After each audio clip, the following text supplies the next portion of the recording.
রসুল করিম সাল্লাল্লাহু আলাইহি ওয়াসাল্লাম বলেন, বাচ্চার বয়স যখন 7 বছর হবে নামাজের আদেশ করেন।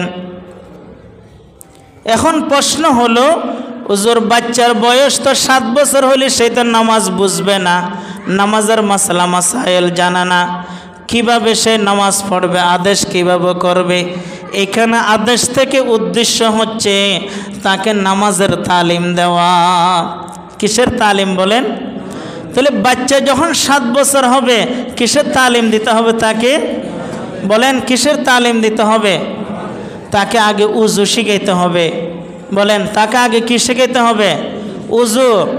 এরপরে তাকে গোসল শিখাইতে হবে, গোসল কিভাবে করতে হয়, উজু কিভাবে করতে হয়। এরপরে তাকে শিখাইতে হবে নামাজের ফরজ, এরপরে তাকে শিখাইতে হবে নামাজের ওয়াজিব, এরপরে শিখাইতে হবে আরও নামাজের অনেক মাসালা মাসাইল, আস্তে আস্তে তাকে শিখাইতে হবে। বলেন আমাদের বাচ্চাদেরকে 7 বছর থেকে এগুলার তালিম দেওয়ার জন্য আমাদের সমাজে কি কোনো প্রতিষ্ঠান নেই? আপনারা কথা আসতে বলছেন, আমি চিন্তা করছি। এটা বাংলাদেশ, এটা কি দেশ বলেন? আরো জোরে বলেন, এটা কি দেশ? বাংলাদেশ। এটা ইসলামের দেশ। এটা কি দেশ বলেন? এই দেশের শতকরা 80% মানুষ ইসলাম প্রিয়, ঠিক কিনা বড় করে বলেন? এই দেশে আপনি এত আসতে বললেন যে 7 বছর থেকে এই নামাজের তালিম দেওয়ার জন্য আমাদের দেশে প্রতিষ্ঠান আছে না নাই বলেন? আছে। কম আছে না বেশি আছে বলেন? বেশি। এত বেশি প্রতিষ্ঠান থাকা সত্ত্বেও আমরা কি মুসলমানরা কি প্রত্যেকেই আমাদের সন্তানদেরকে কি সেই প্রতিষ্ঠানে পাঠায়? বলেন সেই প্রতিষ্ঠানে পাঠায়?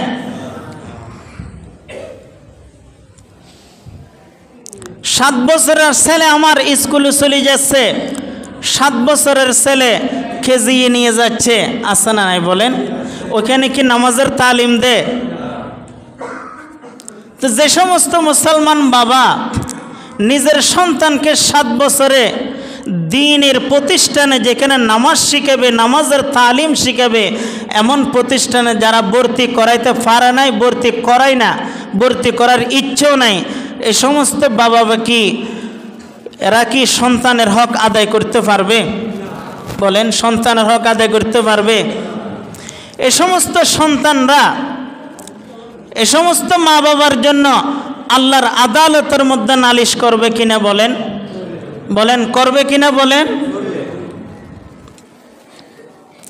আমাদের দেশে এমন এমন ব্যক্তিও মুসলমানের ঘরে জন্ম নিয়েছিল, আমার নিজ কানে শুনছি, আমার খুব কষ্ট লাগছে কথাটা। কি বলছে? এই যে নুরানি মাদ্রাসা, জায়গায় জায়গায় নুরানি মাদ্রাসা হওয়া, এটা নেয়ামত কিনা বলেন? বলেন এটা নেয়ামত কিনা? মুসলমানদের জন্য সবচেয়ে বড় নেয়ামত হচ্ছে এই নুরানি প্রতিষ্ঠানগুলো, ঠিক কিনা বলেন? আমার কথাটাকে আপনাদের দিলে লাগে মনে হয় কথাটা? যদি ঈমান থাকে,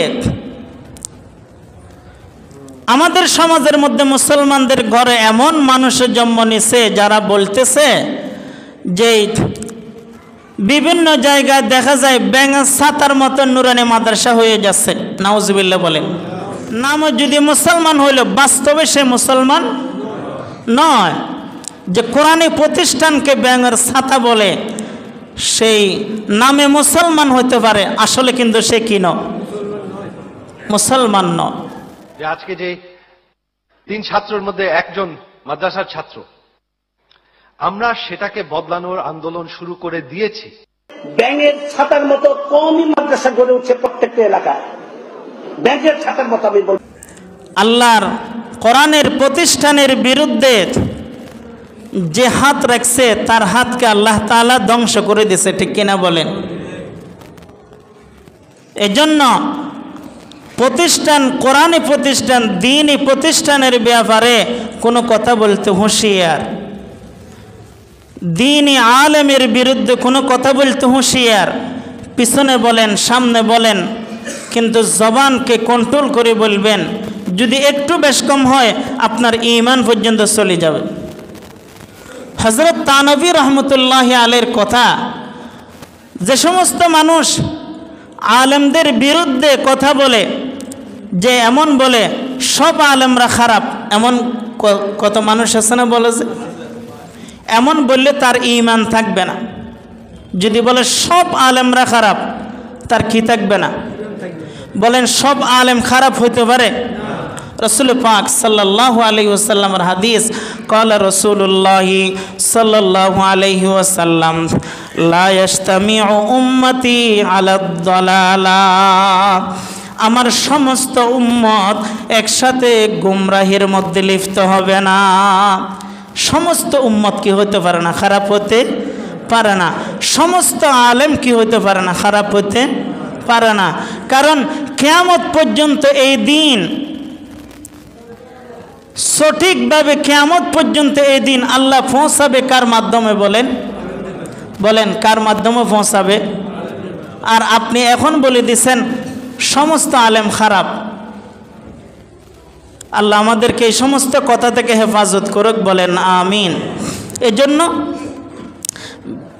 মনে মনে আলেমের জন্য দোয়া করবেন। আপনি যদি আলেমের জন্য দোয়া করেন, আপনার ঘর থেকে আল্লাহ আলেম তৈরি করে দিবে। আপনি যদি আলেমের সাথে যদি শ্রদ্ধা রাখেন, আলেমের সাথে যদি মহাব্বত রাখেন, দেখবেন আপনি কিচ্ছু জানেন না, আপনার ছেলে মুহাদ্দিস হয়ে যাবে, আপনার ছেলে জমানার ফকিহ হয়ে যাবে। আল্লাহ আমাদেরকে ওলামা ইকরামদের সাথে ভালোবাসা রাখার তৌফিক দান করুক, বলেন আমিন। অনেকে বড় বড় আলেমদের সাথে কথা বলছি, আমি এদের সম্পর্কে ভয় করি যে এদের কি অবস্থা হবে। হযরত তানভী রহমতুল্লাহ আলাইহি বলেন, যদি খবর দিলে, হযরত তানভী বলে তার চেহারা ঠিক থাকবে না। তার চেহারা কি থাকবে না? তার চেহারা বিকৃত হয়ে যাবে।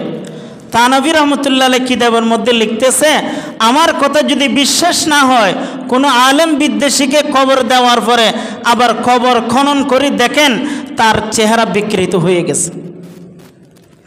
কলন্দর হারচে গুইয়ত দিদা গুইয়ন, আল্লাহর ওলিরা যা বলে সব দেখি দেখি বলে, ঠিক কিনা বড় করে বলেন। তাহলে আমি বুঝাইতে চাইছি, আমার বাচ্চাকে যদি 7 বছর যদি আমি নামাজের আদেশ করি, কথা আল্লাহর রসুল এই কথাই বলছে যে তোমার বাচ্চাদেরকে 7 বছরে নামাজের তালিম দিবে। কয় বছরে? 7 বছর। 7 বছর নামাজের তালিম হবে কোথায়? বলেন নুরানি প্রতিষ্ঠানে। কোথায় হবে? আরে সবাই বলতেছে না কোথায় হবে? নুরানি প্রতিষ্ঠান। এই নুরানি প্রতিষ্ঠান এটা আমাদের মুসলমানদের কলিজার প্রতিষ্ঠান, ঠিক কিনা বড় করে বলেন। এই প্রতিষ্ঠানের বিরুদ্ধে যারা কথা বলবে আল্লাহ তাদেরকে ধ্বংস করে দিবে। আর এই প্রতিষ্ঠানের বিরুদ্ধে যারা কথা বলি, এই পৃথিবীতে কেউ টিকতে পারে নাই, পারবেও না ইনশাআল্লাহ। আল্লাহ আমাদেরকে কথাগুলো বুঝার জন্য তৌফিক দান করুক, বলেন আমিন। আগে যদি ভুল করি থাকি, এখন যেন আমরা ভুল না করি, আমাদের বাচ্চাদেরকে যেন আমরা নুরানি মাদ্রাসায় পড়াই, আল্লাহ আমাদেরকে তৌফিক দান করুক, বলেন আমিন। নুরানি শেষ হইলে এবার আপনার ছেলেকে আপনি স্কুলে পড়াবেন, আপনার ছেলেকে আপনি কলেজে পড়াবেন, উচ্চশিক্ষায় শিক্ষিত করাবেন, করান, কোনো অসুবিধে নাই। তার ফাউন্ডেশনটাও কি হয়ে গেছে বলেন না, ফাউন্ডেশন মজবুত হয়ে গেছে, সে আর কখনো নাস্তিক হইতে পারবে না, ঠিক কিনা বড় করে বলেন। আল্লাহ আমাদেরকে কথাগুলো বুঝার তৌফিক দান করুক।